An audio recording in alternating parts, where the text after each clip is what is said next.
उत्तर वैदिक काल का जो सेकेंड पार्ट है ऋग वैदिक काल का। अब आ जाइए यहाँ पे उत्तर वैदिक काल। उत्तर वैदिक काल का जो सम्मान पीरियड था वो आपका कब से कब तक था? तो 1000 से 600 ईस्वी पूर्व का था। तो उत्तर वैदिक काल में हमने बताया था जो ऋग वैदिक काल में जो समाज था वो पूरा आप कह सकते हैं कि वहां पे कर्म पे आधारित समाज था। जो जैसा कर्म कर रहा था वो उस श्रेणी में जाकर के अपना कह सकते जीविकोपार्जन करता था। लेकिन उत्तर वैदिक समाज में क्या होगा? धीरे धीरे धार्मिक जटिलता बढ़ेगी। समाज में ब्राह्मण जो वर्ग हैं, जो सबसे उच्च वर्ग हैं, उनका यहाँ पर प्रभुसत्ता कह सकते हैं या कह सकते हैं कि जो उनकी शक्ति में यहाँ पे वृद्धि देखने को मिलेगी।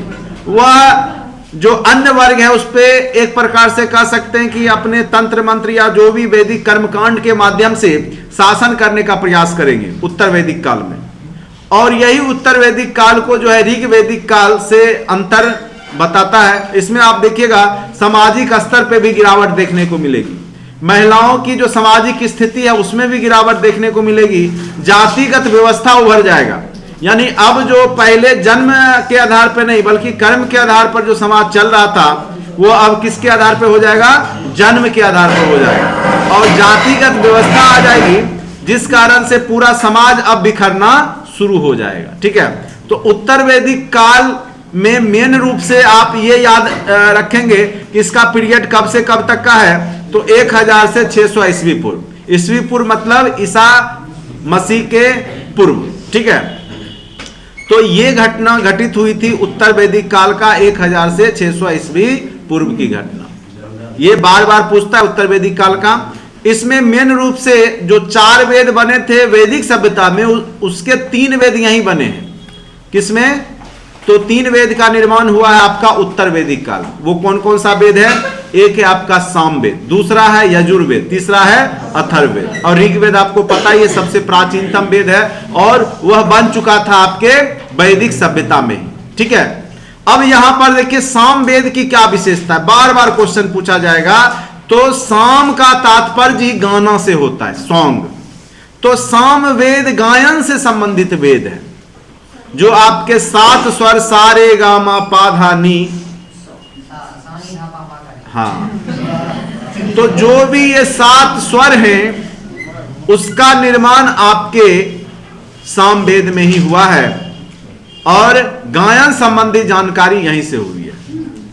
ठीक है, उसके बाद भारतीय संगीत के जनक इसी वेद को कहा जाता है। जो भारतीय संगीत का जो शास्त्रीय संगीत का जो जनक हुआ है, ये भोजपुरी वाला नहीं, शास्त्रीय संगीत आप लोग सुनते होंगे, क्लासिकल सॉन्ग, उसका जनक है ये पवन सिंह और जो खेसारी यादव वाला गाना नहीं है। ठीक है, सूर्य देवता को समर्पित है। यह किसको समर्पित है? सामवेद सूर्य देवता को समर्पित है। तो सामवेद सूर्य देवता को समर्पित है। इसके अध्यक्ष को क्या कहा जाता है? उद्गाता। क्योंकि गायन संबंधित है तो उद्गाता ही कहेंगे, याद रखेंगे। हो सकता है पूछ दे कि सामवेद का जो मतलब बोलता है सामवेद, उसको क्या कहा जाता है? तो उद्गाता कहा जाता है। और इसका उपवेद, कोई भी वेद को समझने के लिए उपवेद बनाए गए थे, तो उसमें गंधर्व वेद इसका उपवेद है। इसके मुख्य उपनिषद छंदोग्य एवं केन है और मुख्य ब्राह्मण ग्रंथ पंचविश है। कुल 2875 छंद है। तो आपको इतना याद रखने की आवश्यकता नहीं है, बस ये याद रखिए गायन संबंधी वेद कौन सा है? सामवेद है। और भारतीय संगीत का जनक कौन सा वेद है? तो सामवेद है। और बहुत करेंगे तो अध्यक्ष क्या कहलाता है? जो सामवेद का गायन करता है तो वो याद रखिएगा, वो क्या कहलाता है? उद्गाता कहलाता है। बस इतना ही चीज आपको 3 पॉइंट्स याद रखना है। अब आते हैं नेक्स्ट, यजुर्वेद। यह कर्म कांडों से संबंधित वेदों का संकलन है। जैसे विवाह के समय में किस प्रकार से गायन होता है, पंडित जी श्लोक बोलते हैं ना, तो वो सब कर्म कांड से संबंधित। या कोई मर जाता है तो उस समय आप देखिएगा उसका अलग कर्म कांड होता है। ठीक है, तो विवाह वाला वहां पे श्लोक नहीं पढ़ा जाएगा, उसका एक अलग ही होगा। पितरी और जो भी हमारे पूर्वज है, पिंड जो भी होता है उसको खुश करने के लिए। तो यहाँ पे कर्म कांडों का संकलन है। और फिर जैसे यज्ञ हवन होता है तो उसमें बलि किस प्रकार से दी जाती है और उसके बारे में इसमें चर्चा किया गया। यज्ञ एवं बलि के दौरान किए जाने वाले विभिन्न विधि विधानों का उल्लेख किया गया है कि किस प्रकार से उसमें बलि दी जाएगी। उसके बाद इसकी सबसे बड़ी विशेषता यजुर्वेद का है। देखिए अगर पूछ दे आपको कि कर्मकांड से संबंधित वेद कौन सा है, तो एकदम एक लाइन में यजुर्वेद। क्या है? यजुर्वेद। और इसकी सबसे बड़ी खासियत ये दोनों में लिखा गया, गद और पद दोनों में। पद मतलब होता है कविता, गद मतलब होता है कहानी। ठीक है, यानी कहानी के माध्यम से भी इसको लिखा गया और श्लोक के माध्यम से भी लिखा गया। तो इसकी यह विशेषता है यजुर्वेद का। ठीक है, अब आ जाइए, इसी को बोलते हैं कृष्ण यजुर्वेद। इसके दो पार्टों में इसको बांटा गया, एक कृष्ण यजुर्वेद, एक है शुक्ल यजुर्वेद। बस इतना ही आपको यजुर्वेद से संबंधित जानकारी रखनी है। अब आ जाइए अथर्ववेद। इसमें सारे इंपॉर्टेंट पॉइंट्स का ही संकलन है। बाकी किताब पढ़ेंगे तो बहुत ज्यादा है, जनरल कंपटीशन में उतनी पढ़ने की आवश्यकता नहीं है। बीपीएससी में अगर आप जितना ये नोट्स में उतना पढ़ लेते हैं तो बीपीएससी तक के लिए आप सफिशियंट हो जाते हैं, यहां तक कि यूपीएससी के लिए भी आप सफिशियंट रहेंगे। ठीक है, अब आ जाइए अथर्ववेद। अथर्ववेद, इसमें 20 अध्याय है। कितने अध्याय है? 20 अध्याय है। और ये नोट्स जो आपको पढ़ा रहे वो यूपीएससी लेवल का नोट्स है। ठीक है, ये आपका आप लोग को हम पढ़ा रहे बीपीएससी लेवल या जनरल के लिए, लेकिन यह नोट्स जो है आपका यूपीएससी लेवल का है। यही पढ़ते हैं यूपीएससी की जो तैयारी करते वो भी। इसमें 20 अध्याय, किसमें? अथर्ववेद में। और लगभग 6000 मंत्र हैं और 731 सूक्त है। और खास करके यहां से जो क्वेश्चन पूछा जाता है वो क्वेश्चन आपको पूछा जाएगा, वशीकरण, जादू टोना, भूत प्रेत से संबंधित वेद कौन सा है? आप देखते होंगे अखबार वगैरह में लिखा रहता है किसी को बस करने के लिए है तो बाबा हकीम इसके यहाँ जाइए। नहीं, मंत्र विद्या आपको जादू टोना देते हैं, कहेंगे इसको खिला दीजिए। भाई खिला कैसे दोगे तुम उसको? नहीं, या कुछ बताता है ना, तो वो सब वशीकरण संबंधित है, जादू टोना। और ये सब का एज होता है, जब तुम लोग उस एज में रहते हो तो जाते हो वशीकरण के पास। ठीक है, रखना है आपको वशीकरण संबंधित, जादू टोना टोटका, औषधियों से संबंधित आपका जो मंत्र का वर्णन किया गया है। खास करके आप देखते होंगे भगत जी, खास करके सांप उप काटता है तो भगत जी के पास जाते हैं, नहीं तो वो भी कुछ मंत्र का जो उच्चारण करते हैं वो यहीं से आपका आया है, अथर्ववेद से। ठीक है, या भूत प्रेत से संबंधित है, औषधियां के बारे में, कौन से औषधि से किस बीमारी का इलाज होगा उसकी भी चर्चा आपके अथर्ववेद में किया गया है। तो ये क्वेश्चन बार बार पूछा है, जादू टोना टोटका या आयुर्वेद से संबंधित वेद कौन सा है या औषधियों से संबंधित वेद कौन सा है, तो आपको याद रखना है अथर्ववेद। ठीक है, इस वेद में राजा परीक्षित का भी उल्लेख है जो मृत्यु लोक के देवता माने जाते हैं। इसका उपवेद शिल्प वेद है, ब्राह्मण ग्रंथ गोपत है। उपनिषद पे आइए, मुंडकोपनिषद, प्रश्नोपनिषद। उपनिषद में देखिए क्या होता है कि प्राचीन समय में ऋषि मुनियों के सामने बैठ करके जो विद्यार्थी सब जो छात्र हुआ करते थे, वो उस समय तो कॉपी किताब या यूट्यूब था नहीं, तो लोग जा करके जो जिनको शिक्षा लेना था गुरु के समीप बैठते थे और वहां पे जाके वो शिक्षा अध्ययन करते थे।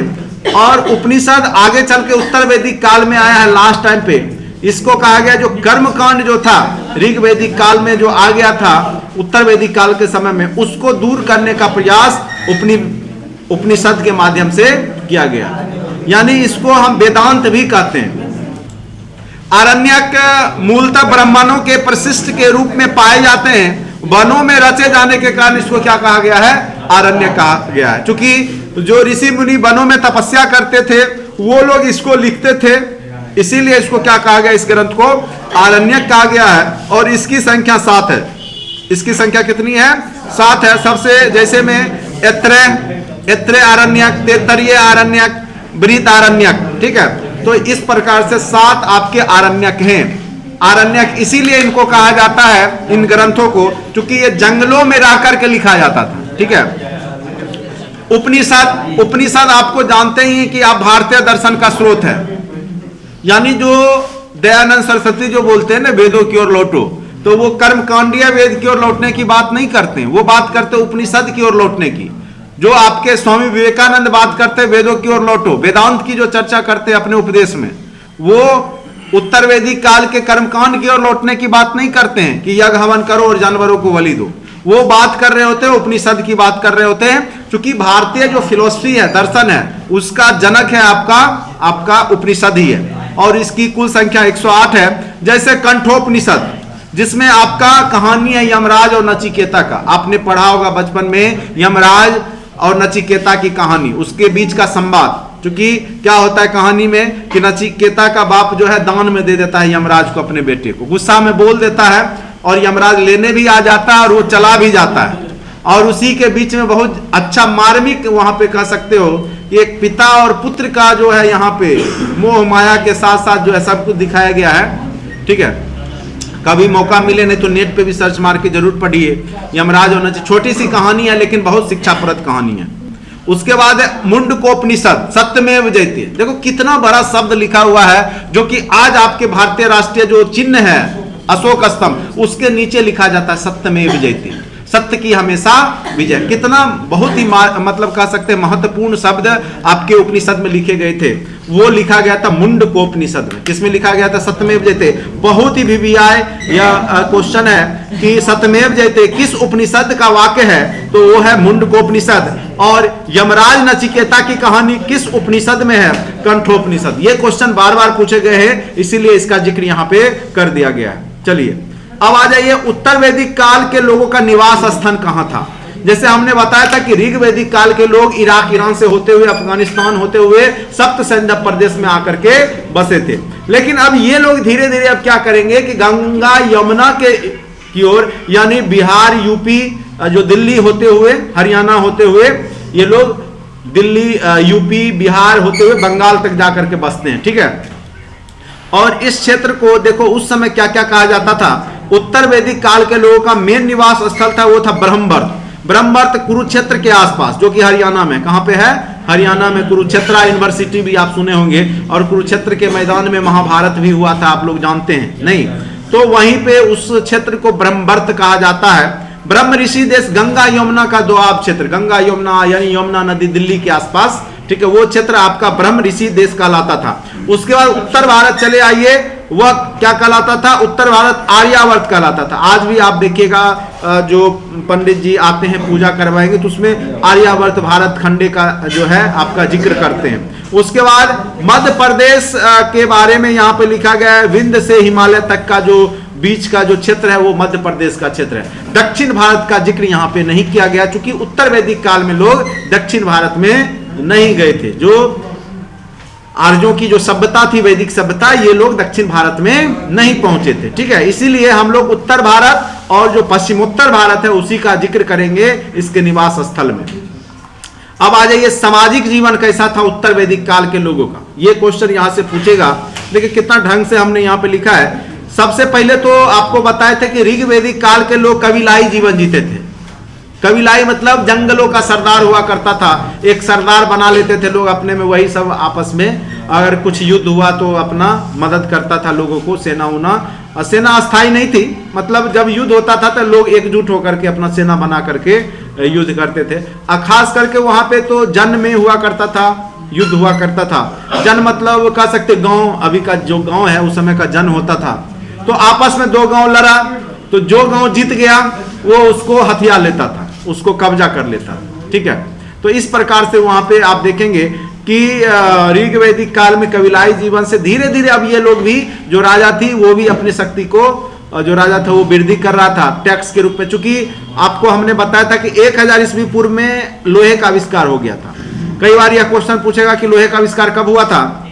1000 ईस्वी पूर्व। जब 1000 ईस्वी पूर्व में लोहे का जब आविष्कार हो गया तो वहां पे क्या होगा, जो कृषि संबंधित औजार थे, जैसे खुरपी हो गया, कुदाल हो गए, हल हो गए, तो ये सब बनाए जाने लगे, जिससे क्या हुआ कि खेती करना इन लोगों को आसान हो गया। जब खेती करना आसान हो गया तो इनका उपज बढ़ेगा, और ये लोग गंगा यमुना के दोआब क्षेत्र तक आ चुके थे। अब इस क्षेत्र में उपजाऊ मिट्टी थी तो यहाँ खेती करना इनको आसान हो गया। अनाज बहुत ज्यादा हुआ, जरूरत से ज्यादा होने लगा, तो इनका इकोनॉमी बढ़ने लगा। अब दो वर्ग आपस में संघर्ष करेगा, ब्राह्मण और क्षत्रिय। ब्राह्मण कर्मकांड के नाम पे ज्यादा से ज्यादा धनी बनना चाहेगा, क्षत्रिय जो है अपनी शक्ति को बढ़ाने के लिए जो ज्यादा से ज्यादा कर के रूप में लेना चाहेगा जो आम पब्लिक है उससे। ठीक है, और ये आपस में ही यहाँ पे देखेंगे कि दोनों लड़ेंगे, ब्राह्मण और क्षत्रिय। देखिए यहाँ पे क्या है, कबीलाई जीवन का परित्याग कर अस्थायी जीवन में प्रवेश किया। लोग धीरे धीरे कबीलाई जो जंगली जीवन जी रहे थे आदिवासी टाइप का, वो छोड़ करके धीरे धीरे अब ये लोग अस्थायी जीवन जीने लगते हैं। क्योंकि पहले ये लोग पशुपालन करते थे, पहले क्या करते थे? पशुपालन। तो उसके लिए घूमना जरूरी था, घूम घूम करके, क्योंकि एक जगह चारा खत्म हुआ तो दूसरे जगह चले जाते थे।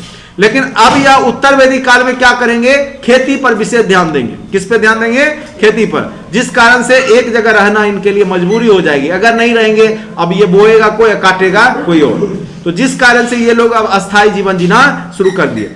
समाज टूटकर वर्ण विभक्त समाज में बदल गया।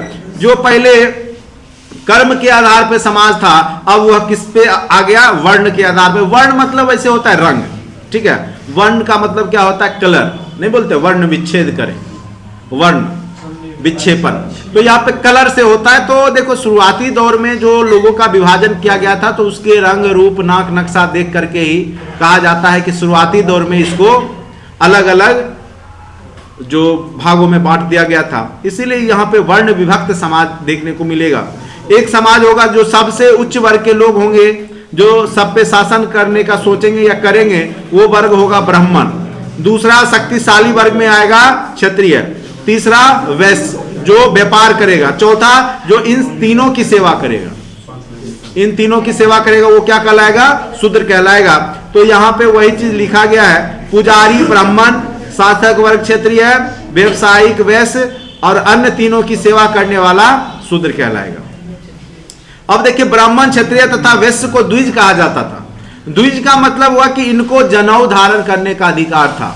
शूद्रों को जनेऊ धारण करने का अधिकार नहीं था, जनेऊ नहीं कर सकता था। तो यहाँ पे आप देख सकते हैं कि ब्राह्मण क्षत्रिय और वैश्य को द्विज कहा गया, जिनको उपनयन संस्कार जिसको बोलते जनेऊ, वो धारण करने का अधिकार था। शूद्रों और महिलाओं को उपनयन से वंचित रखा गया। यानी शूद्र और जो महिला थी उसकी सामाजिक स्थिति बहुत दयनीय थी, ठीक है। आगे चल करके आपको मनुस्मृति में तो इतना तक कहा गया कि आपका जो महिला और शूद्र है वो दुख के भागी हैं, यानी उनको जितना सताया जाए उतना अच्छा है, ठीक है। तो एक प्रकार का पितृसत्तात्मक सोच यहाँ पे हावी हो गया था उत्तर वैदिक काल, और वो स्थिति कहीं ना कहीं आज भी है। वो कहीं गया नहीं, हंसने वाली बात नहीं है इसमें, वो स्थिति आज भी समाज में है। अभी भी समाज जो है पितृसत्तात्मक सोच से बाहर नहीं हुआ है, ठीक है। और ये बढ़ ही रहा है, सरकार बहुत प्रयासरत है इस पे, ठीक है। अब है महिलाओं की स्थिति में गिरावट आई उत्तर वैदिक काल में। ऐत्रेय ब्राह्मण में देखो, पुत्री को दुख का कारण कहता है। ऐत्रेय ब्राह्मण एक ग्रंथ है, उसमें भी पुत्री को क्या कहा गया है, दुख का कारण बताया गया है। पुत्री सब दुख का कारण। अब बताओ, पुत्री जो बेटी है उसको सब दुख का कारण बताया, वेद बता रहा है। तो इस वेद को लोग मानने वाला अभी भी है, ठीक है। बहुविवाह नियोग प्रथा जारी रही। देखो, जब बहुविवाह हो ना, तो वो महिलाओं की स्थिति में गिरावट है। अगर एक पुरुष जो है 5-5 स्त्रियां से शादी करे, इसका मतलब महिलाओं की स्थिति अच्छी नहीं है, उसको समाज में प्रतिष्ठा नहीं है, अधिकार नहीं है। तो ये स्थिति आपको उत्तर वैदिक काल में दिख रहा है, बहुविवाह। उसके बाद नियोग प्रथा। नियोग मतलब होता है जब कोई पुरुष यानी जब कोई महिला का जब पति मर जाए, तो उसके जगह पे वो उसके ही घर में किसी और से विवाह उसके भाई से कर ले, वो नियोग प्रथा कहलाता है, ठीक है। तो ये विद्यमान थी। गोत्र की स्थापना हो चुकी थी। गोत्र मतलब होता है कि एक कुल का होना। जैसे यहाँ पे देखो, गोत्र जो शब्द आया ना, गाय से आया है। गोत्र शब्द किससे आया है? एक्चुअली यह समाज पशुपालक समाज था। क्या समाज था? पशुपालक समाज था। और ये क्या होता था कि जितने भी जो पशुधन हुआ करते थे उसको एक जगह बांधते थे, ये लोग एक जगह रखते थे। जैसे यहाँ पे घर बना के एक जगह रह रहे, तो सभी पशु को एक जगह जा करके अपना बांधते थे। ऐसा इसलिए करते थे क्योंकि अगर मान के चलिए कोई व्यक्ति कहीं चला गया, घूमने चला गया, कहीं चला गया, नहीं रिश्तेदारी में चला गया, तो दूसरा उसका भाई या जो गोतिया है, उसका जो गोत्र का जो आदमी है, वो जानवरों को खाना पीना दे दे आराम से, जो है जानवर। तो इसमें सबको फायदा होता था। इसमें जितने लोग थे गोत्र में रहने से फायदा होता था। और फिर यही आगे चल करके एक वंश के रूप में, एक कुल के रूप में जाना जाने लगा कि वहीं से हम आए हैं, इस गोत्र के। यानी अगर सेम गोत्र है, इसका मतलब कि उसके पूर्वज कहीं ना कहीं एक जगह से ही बढ़े, ठीक है। 1 से 2 हुए, 2 से 4, 4 से 8, इस तरीका से बढ़े, ठीक है। तो गोत्र मतलब समझिए। इसीलिए जो है गोत्र में विवाह नहीं किया जाता है। सेम गोत्र में विवाह इसीलिए नहीं किया जाता है, वास्तव में वो उसको भाई बहन ही मानते हैं, ठीक है।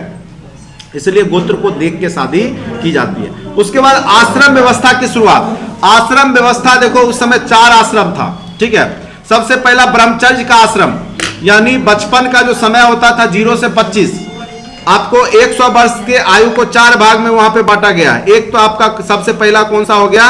ब्रह्मचर्य। ब्रह्मचर्य आश्रम में क्या करना है? ब्रह्मचर्य को पालन करते हुए शिक्षा अध्ययन करना है, ठीक है। उसके बाद गृहस्थ, 25 साल के बाद विवाह शादी कर लेना है, गृहस्थ जीवन जीना है, पति पत्नी बच्चा जो भी है। उसके बाद क्या होता था? वानप्रस्थ, उसके बाद लास्ट में सन्यासी, ठीक है। यानी जब खटिया बाहर हो जाए घर से बाहर, वानप्रस्थ, और जब खटिया भी रहने नहीं दिया जाए घर के बाहर, तब वो सन्यासी। नहीं, आज भी है वो, कहीं ना कहीं आपको दिखेगा, ठीक है। अब तो वृद्धाश्रम में चला जाता है लोग। नहीं, राजनीतिक जीवन उनका क्या था? राजतंत्रात्मक व्यवस्था का विकास धीरे धीरे हो रहा था। उतना शक्तिशाली राज व्यवस्था तो नहीं थी, लेकिन स्वेच्छा पूर्वक कर के जगह उत्तर वैदिक काल में अनिवार्य कर को कर दिया गया था। यानी जो पहले अपने मनमानी था कि 1 किलो 2 किलो जो देना भाई चंदा के रूप में दे दो, उसके हिसाब से वहां शासन होता था। लेकिन अब अनिवार्य कर दिया गया, आपको इतना टैक्स आपको देना ही पड़ेगा। जैसे अभी जीएसटी लगता है, इतना देना ही पड़ेगा, इतना %, उसी प्रकार से टैक्स से बांध दिया गया। लोहे की खोज के कारण अस्त्र शस्त्र बना दिए गए, हथियार, ठीक है। हथियार मतलब उस समय तलवार भाला जो भी है वो सब अब बन गया, तो राजा की शक्ति में वृद्धि होगी। तो वही चीज लिखा हुआ है कि राजा की शक्ति में वृद्धि हो गई। ऐत्रेय ब्राह्मण के अनुसार जो राजा थे उनको क्या क्या कहा गया? उत्तर में विराट कहा जाता था। उत्तर में क्या कहा जाता था राजा को? विराट। दक्षिण में भोज कहा जाता था, उस पोस्ट का नाम है भोज। कहाँ राजा भोज, कहाँ गंगुतेली, सुना है गाना रे गोविंदा का। तो भोज जो था दक्षिण भारत का राजा हुआ करता था। सम्राट अशोक, जैसे उत्तर भारत है ना, बिहार वगैरह, पूर्वी भारत नहीं, तो यहाँ पे पूर्वी भारत में सम्राट कहा जाता था, जैसे सम्राट अशोक। उसके बाद स्वराष्ट्र कहलाता था दक्षिण भारत में, ठीक है, नहीं सॉरी ये पश्चिम भारत में स्वराष्ट्र, ठीक है। तो इस प्रकार से राजा को इन 4 उपाधि दी गई थी उत्तर वैदिक काल में। सेना का अभाव अब भी था। राजा युद्ध के लिए कबीले पर निर्भर रहता था। जब युद्ध होता था तो कबीला को अपना चिट्ठी लिख देता था, चलो भाई तैयारी कर लो, अब युद्ध करने वाले हैं। अपना उधर जो है अपना कबीला जो है भाला उला लेके अपना तैयार है। सभा और समिति की महत्व जो पहले थी, सभा समिति वृद्ध लोगों का, जन सामान्य लोगों का, वो सब की कमी आ गई, ठीक है। अब सभा का महत्व या समिति का महत्व उतना नहीं रह गया। अर्थव्यवस्था में पहले ही बताए कि अब प्राथमिक हो गया क्या? कृषि, और द्वितीय क्या हो गया? पशुपालन। तो वही चीज यहाँ पे लिखा है, जबकि ऋग वैदिक काल में प्राथमिक था आपका पशुपालन और द्वितीयक था कृषि। यानी पहले लोग पशुपालन करते थे, जिसको जितना गाय भैंस वो उतना अमीर आदमी। अब क्या होगा? जिसको 1 कट्ठा जमीन वो उतना अमीर आदमी। उसके बाद अब क्या हो गया? वर्तमान में जिसको कोनो सरकारी नौकरी है, चपरासी का भी, वो सबसे अमीर आदमी नहीं, समाज में उसी को प्रतिष्ठा है। तो यहाँ पे देखिएगा उत्तर वैदिक काल में मुख्य पेशा क्या हो गया? क्या हो गया मुख्य पेशा? तो यहाँ पे कृषि मुख्य पेशा हो गया। लोग खेती करने लगे। अब खेती के महत्व में वृद्धि हो गई, और यहाँ पे इस समय जो है बैल की भी संख्या वहां देखी गई, और उसको लिखा गया है कि 2, 4, 8, 16, 24 तक बैलों को जोड़ करके खेती किया जा रहा था। उस समय तो ट्रैक्टर होगा नहीं, तो 2, 4, 5, 8 जो भी संख्या में है बैल जोड़ा में वहां पे खेती किया जा रहा था। द्वितीयक यहाँ पे अब कृषि पशुपालन क्या हो गया? अब आपका द्वितीयक पेशा हो गया। प्रथम पेशा क्या हो गया? खेती। अब देखो व्यवसाय के रूप में सोना चांदी तांबा इन सब का व्यवसाय शुरू हो गया। मिट्टी के बर्तन बनाए जाने लगे, टोकरी बनाना व्यवसाय था। लोहे की व्यवसाय की महत्ता स्थापित हुई। अगर पूछेगा कि लोहे का खोज कब हुआ, तो आपको बोलना उत्तर वैदिक काल में। कब हुआ? उत्तर वैदिक काल में। अगर ईस्वी सन पूछे तो 1000 ईस्वी पूर्व में, 1000 ईस्वी पूर्व में लोहे की खोज हुई थी। कब हुआ था लोहे का खोज? 1000 ईस्वी पूर्व में। और इसको वैदिक सभ्यता में कृष्ण अयस कहा जाता था। क्या कहा जाता था? कृष्ण अयस, ठीक है। अब आज ये धार्मिक जीवन कैसा था उत्तर वैदिक काल लोगों का? देखो धार्मिक जीवन पे ही आधारित तो समाज ही था। ब्राह्मणों का वर्चस्व बहुत ज्यादा यहाँ पे आपको देखने को मिलेगा।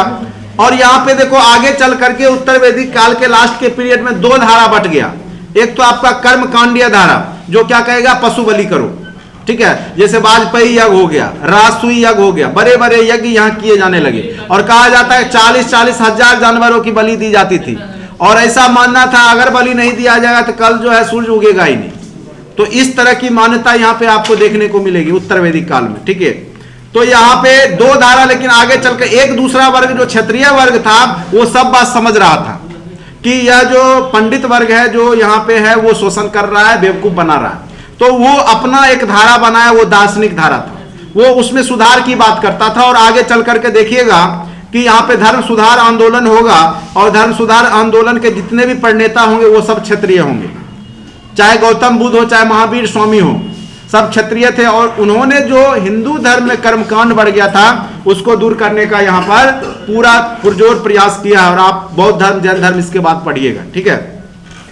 अब देखिए कर्मकांडीय धारा में क्या है कि तंत्र मंत्र पशु बलि यज्ञ पर अधिक बल दिया गया। आज भी इतना ये हावी है कि आज भी आप देखिए दुर्गा पूजा में होगा तो बलि चढ़ाया जाता है, आज भी कुछ होता है, नौकरी लगेगा, फलनावा खस्सी इतना चढ़ा देंगे, नहीं।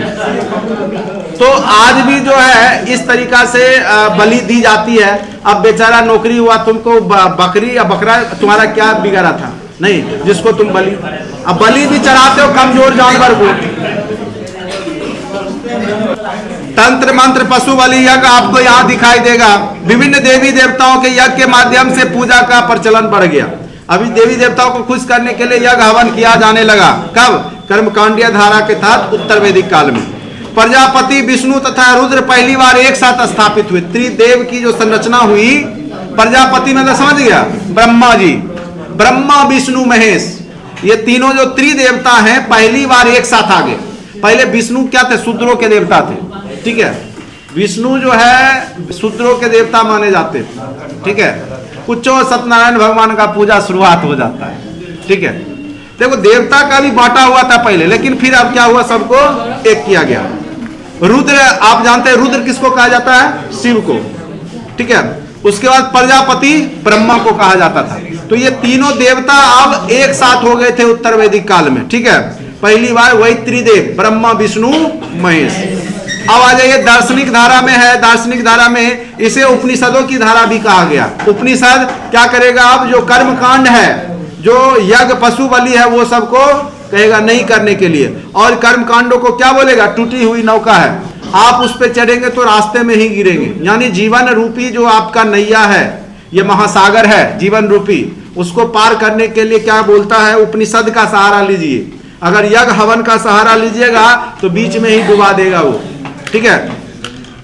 अब देखिए दार्शनिक धारा, इसे उपनिषद की धारा भी कहते हैं। इसमें कर्मकांडों की निंदा की गई तथा ज्ञान और मोक्ष पर बल दिया गया। यहाँ एकमात्र है मोक्ष पे बल दिया गया है। अब मुक्ति कैसे लोगों को मिले? उपनिषद में यज्ञ को टूटी हुई नौका के समान बताया गया है। जिस प्रकार से टूटी हुई नौका आपको नदी को पार नहीं करा सकती, उसी प्रकार से यज्ञ हवन आपके जीवन रूपी जो महासागर है उसको पार नहीं करा सकती, ठीक है।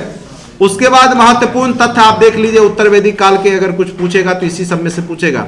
ऐत्रेय ब्राह्मण में राजत्व की देवी उत्पत्ति की चर्चा की गई। यानी राजा की उत्पत्ति ऐसे नहीं होती है, यानी देवता चाहता है वही राजा बनता है। यही बात आगे चल करके देखोगे बलबन भी बोलेगा, ये देवी है उत्पत्ति का सिद्धांत देगा कि हम ऐसे ही थोड़े राजा बन गए, ऊपर वाला का कनेक्शन है हमसे। उसके बाद यहाँ पे ऐत्रेय ब्राह्मण में बताया गया पुत्री सब दुख की कारण है। देखो कितना कितना पुत्री को क्या बताया गया?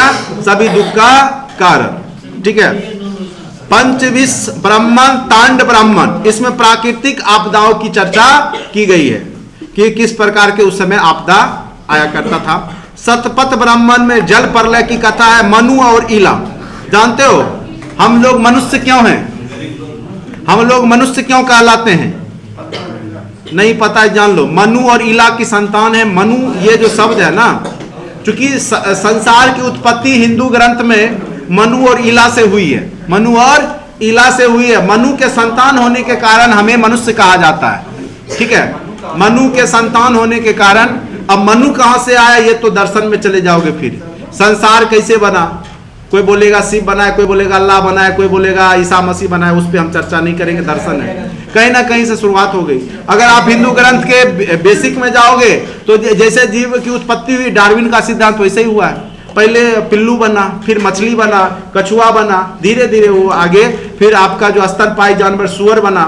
सुअर का आप पढ़ते हैं ना, उसमें जो आपका दशावतार है उसमें क्या है? पहला मीन का अवतार, फिर कछुआ का अवतार। तो उसी प्रकार से आप डार्विन का सिद्धांत भी कहता है कि उसी प्रकार से जीव जंतुओं का विकास, अभी भी विकास हो रहा है।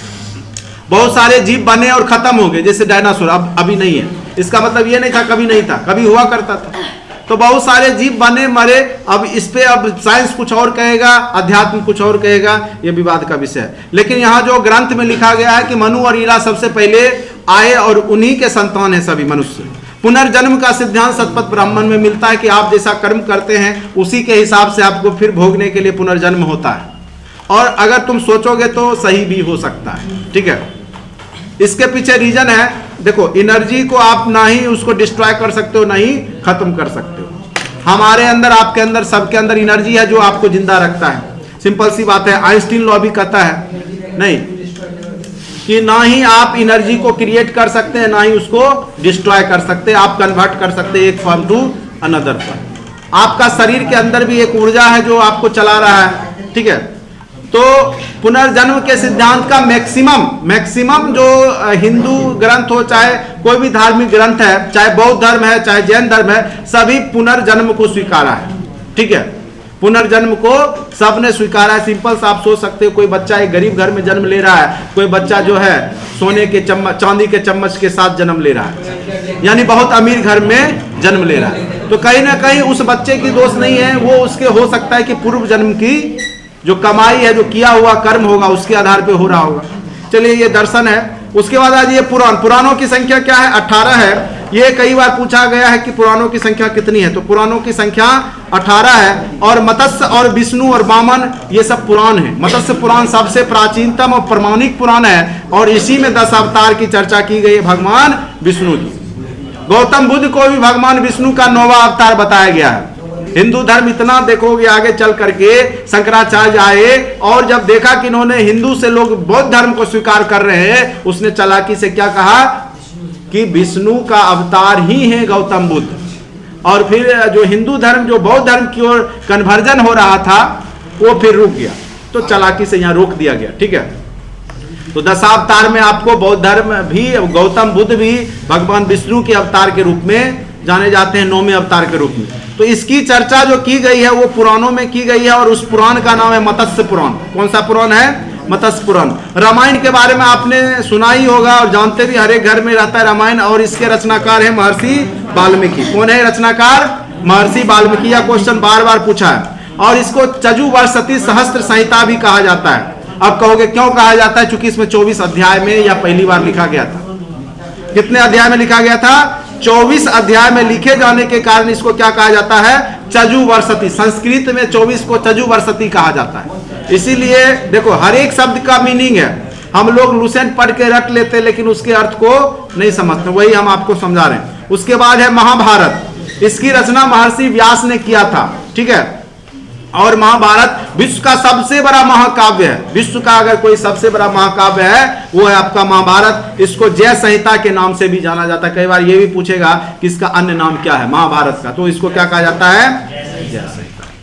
कई बार पूछा है। अब देखो, दर्शन और प्रवर्तक। दर्शन एक तरीका का फिलोसफी कॉन्सेप्ट है, इसमें क्या सच्चाई है जो लिखा है वही जान रहा है अच्छे से। ठीक है, अब देखो, सांख्य मतलब संख्या से निरूपित करता है। कोई बोलेगा ईश्वर 1 है, कोई बोलेगा ईश्वर 2 है, कोई बोलेगा ईश्वर 30,000 है, कोई बोलेगा हर एक चीज में ईश्वर है। अब सब आपस में लड़ोगे, कोई इस बात का पुष्टि दे सकता है कि ईश्वर कितना है? नहीं। तो वही दर्शन है आपका, कोई पुष्टि नहीं कर सकता है। सांख्य दर्शन, कोई बोलेगा बहुदेववाद है। अब हिंदू धर्म बहुदेववाद की ओर इशारा करता है। सिख धर्म एक ओंकार सतनाम वाहे गुरु जी खालसा वाहे गुरु जी फतेह, एक ईश्वर। अल्लाह भी इस्लाम धर्म में एक ईश्वर की बात करता है। एक हिंदू बहुदेववाद की चर्चा करता है। तो ये सांख्य दर्शन है, ये कपिल मुनि के द्वारा ये दिया गया था कि ईश्वर क्या है, नहीं, कितने हैं, अनेक हैं, क्या है। और हिंदू ग्रंथ में आप देखे ही हो, हिरण्यकश्यपु और वो क्या नाम रहता है उसका, है प्रहलाद, उसमें वही बोलता है कि इस पिलर में भी जो है भगवान निवास करते हैं। कहा, वो बोला हिरण्य का, अच्छा रुको अभी हम तोड़ के दिखाते हैं। अब वास्तव में वहां नरसिंह अवतार होता है। तो कहीं ना कहीं हिंदू धर्म बहुदेववाद की ओर इशारा करता है। चलिए, उसके बाद है योग। योग के आप पता ही होगा, पतंजलि, नहीं ये तो आप कॉमन सेंस से भी याद ही रखते हैं, पतंजलि योग, क्योंकि अभी इतना फेमस हो गया था। न्याय गौतम मुनि, पूर्व मीमांसा जैमिनी, उत्तर मीमांसा बद्रायण, ये सब दर्शन है। अगर इससे क्वेश्चन पूछेगा तो यही सब में से आपको हो सकता है दर्शन और प्रवर्तक से पूछ सकता है। ठीक है, अब कहोगे कि मीमांसा क्या होता है, तो एक चीज को आप अनेक तरीका से देखते हैं, ठीक है। अगर हम बोले कि इसमें से 10 विद्यार्थी चोर है, ठीक है, और इसी चीज को बोलेंगे कि 90 विद्यार्थी, अगर 100 विद्यार्थी ईमानदार है, ठीक है, तो इस सुना होगा एक हाथी को पकड़ने 7-8 अंधा आदमी था, कोई उसका पैर पकड़ा तो वो क्या बोला कि यह पिलर है, कोई कान पकड़ा तो बोला सूप है, कोई मतलब उसका शरीर पकड़ा, तो सब अलग अलग बताया। उसी प्रकार से ईश्वर है, जो जिस जैसे रूप में देखा उसको, जो जैसा समझा उसको उसी प्रकार से ईश्वर दिखने लगता है, ठीक है। तो यही सच्चाई है, ईश्वर के अनेक रूप हैं, आप जिस रूप में उसको देखिएगा। अगर आप गए किसी दिन कोई पत्थर को पूज लीजिए, उस दिन काम बन जाए, कल से उसको घर में रख दीजिए, वही आपके लिए क्या हो जाएगा, ईश्वर हो जाएगा। और होता ही है, आप कोई भी चीज को मान सकते हैं, मानने से उसमें ईश्वर आ जाएंगे, तो हर एक चीज में ईश्वर है। चलिए वो सब का जिक्र आपके यही सब मीमांसा, पूर्व मीमांसा, उत्तर मीमांसा में किया गया है। तो इस प्रकार से आपका जो है वैदिक सभ्यता अच्छे से कंप्लीट हो गया, उत्तर वैदिक काल, ऋग वैदिक काल, ठीक है। ये दोनों आपका अच्छे से हमने कंप्लीट करा दिया। चलिए ठीक है, आज इतना ही रहने देते हैं।